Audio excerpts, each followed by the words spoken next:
Hi, my name is Miguel.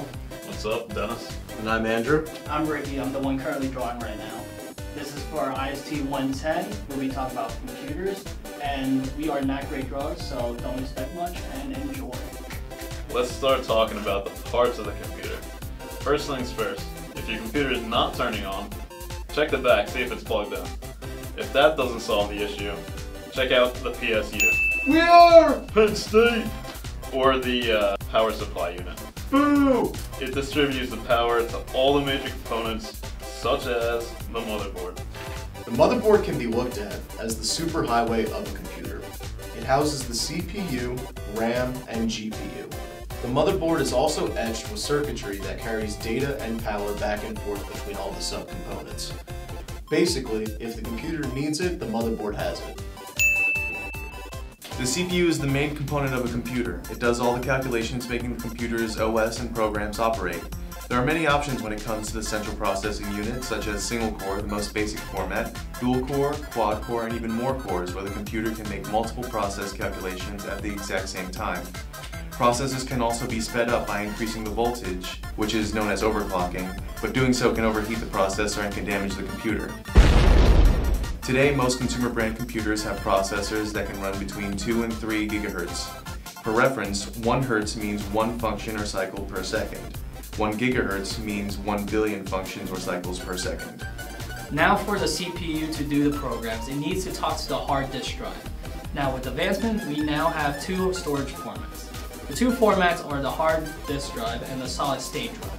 The current computers have hard drives, but in the next few years, SSD should become the storage device.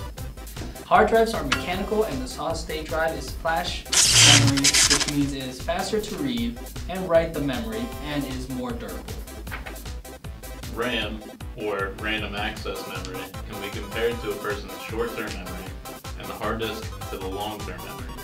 The short-term memory focuses on work at hand, but can only keep so many facts in view at one time.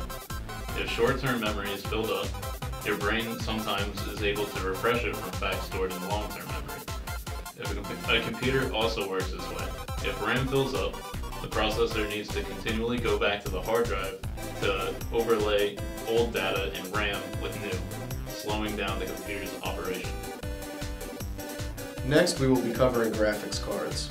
In the past, integrated graphics chips were more than enough to power the basic applications of the time, such as PowerPoint, MS Paint, and Flash. But recently, more demanding uses, such as video games, editing, and 3D modeling, require an external GPU. These new GPUs require up to 250 watts of power to run and can have up to 4 gigabytes of memory. In 1971, arguably the first commercially available desktop computer, quote-unquote, was the HP 9800 series, but they were more comparable to a calculator with a tiny screen and a keyboard.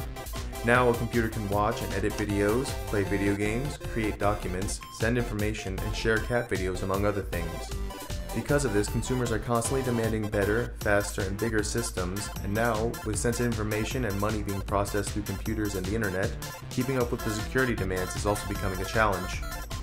So given the consumer's security and technology needs in the future, what do you guys think is going to happen in the future? Well, I think it's going to get a little faster. If we study how everything's going, I think that quantum computing is going to be the way of the future, based off of how ones and zeros, meaning on and off, works now with computers. Quantum would be having things persist in 2 forms at the same time, so both on and off at the exact same time. So, well, we've talked about all computers and all the parts, all the problems, and how it goes. So thank you for watching our video, and I hope you guys appreciate it. Thanks. Bye. Bye!